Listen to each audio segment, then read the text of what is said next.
Hello guitar lovers! Today, meron tayong bagong tutorial na video tutorial na para sa ating mga baguhan na kung paano matutong mag-adlib sa gitara. Ang gagamitin natin ito pa ay ngayon ay D major, G at A, kung saan bago pumasok ang adlib para malaman nyo kung paano magsimula. Bale, itong tutorial na to ay para sa mga beginners lang. So, kung ikaw ay mahusay na o magaling, like a pro, pwede mong skip ang video na to. So, ang tutorial na to ay may palaala sa baguhan lang to na humahanap ng konting idea. So, bago tayo magsimula, kailangan sana ay huwag nyo pong kalimutan mag-subscribe o follow Akski TV, Guitar Lovers dito sa YouTube. Tapos, Riaco Garcia on Facebook. So, puntahan na natin kung paano ba. Bali, ang gamitin natin ay D na chord. Tapos G. Tapos A. So, halimbawa, ang kalabit natin dyan ay gano'n.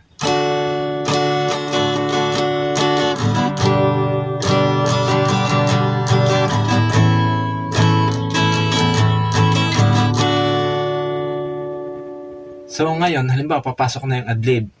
Pero bago pumasok ang D, yun yung pinaka-foundation of the guitar chord progression magaya yung simula. Dito muna papasok yan Bago pumasok yung D, yun yung pinaka-nagdadala ng isang flow nung kanta, di papasok yan. Dito tayo magsisimula na tayo sa pag-rolling ng ating pentatonic. Pentatonic ang gagamitin natin dyan. Kumbaga, D major pentatonic po yung ating gagamitin. Kung paano magsimula.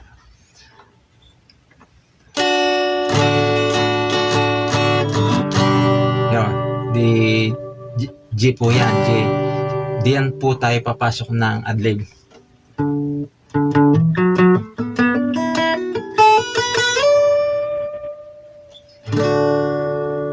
Yun. Ulitin natin.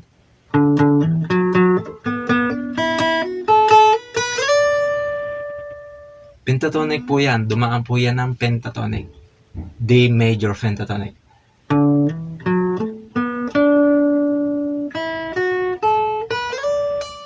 Ayan po. Kumbaga lang sa dating lang siya ng flow o yung tempo nag-iiba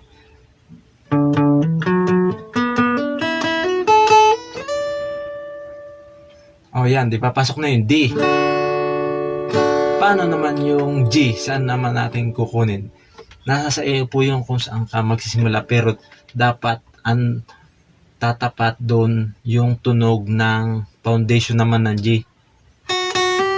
Ayun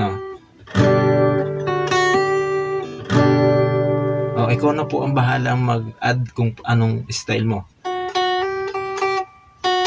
Kailangan papasok yung G note din doon sa chord. Ito kasi ay root note. Yan Kailangan papasok din yan sa tunog. Ito naman, ang patak nito, ito yung A.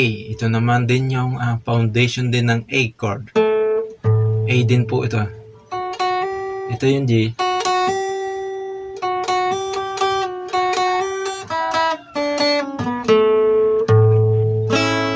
Tapos diyan ka, papasok din naman bago magtatapos na yung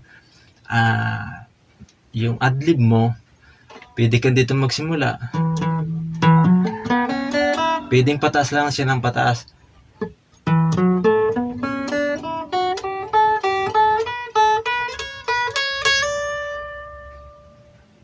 Pwede ka rin mag-style, halimbawa.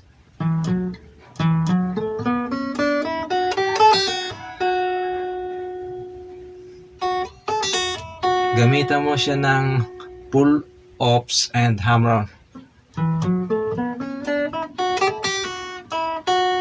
Pwede rin yung diretso lang.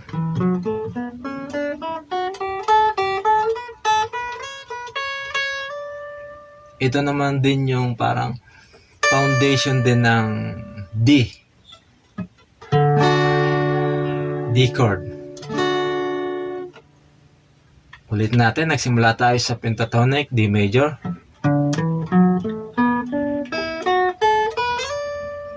Yun no. Tapos yung G naman, yun yung sa D ha. Tapos papasok ko yung G chord.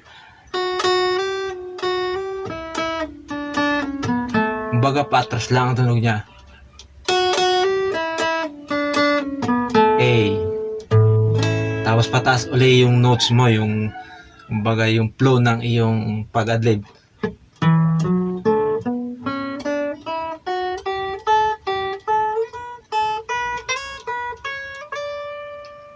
Nasa sa iyo na po yan kung gusto mo mag-add siya ng style mo. Yung, gaya nga nung sabi ko sa iyo, sa inyo.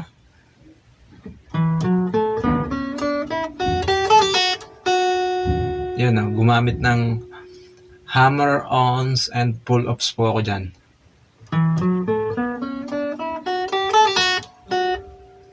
Yan. Tapos, nasa inyo na po yun. Kumbaga lang, ang pagdating naman sa pagkalabit, nasa sa inyo na din po yung kung sanay kayong gumamit ng pick, pero talagang the best dyan, may gamit kayong pick. Kung ang gusto nyo kung saan kayo mas bihasa, down, pero ang naturally, up and down siya.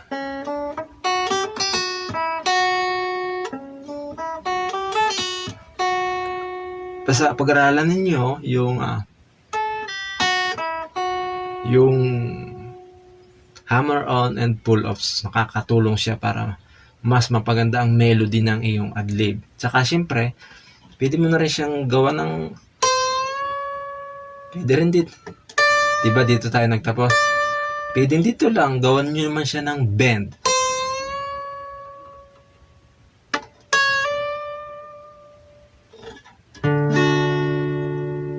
So, yun po ang ating tutorial. Sana may idea na kayo. Pataas ang rolling ng takbo ng iyong flow. Pataas. Pwede rin pa ba? Tapos gagamitan mo ng pentatonic. At kailangan maging kuwang ka lang yung creative. Basta wag lang mawawala dun sa pentatonic pattern. Yun lang, para hindi siya may sumasablay na notes kapag nag-adlib ka. At of course, tatandaan natin yung ating pag-timing sa pasok ng adlib, tapos yung ating sa rhythm, kailangan tatama tayo doon. Bale, ito yung ating kuwan lang ha. Baga ang tutorial na to ay parang reference nyo lang yung sa akin. Kung sakaling meron pwede kayong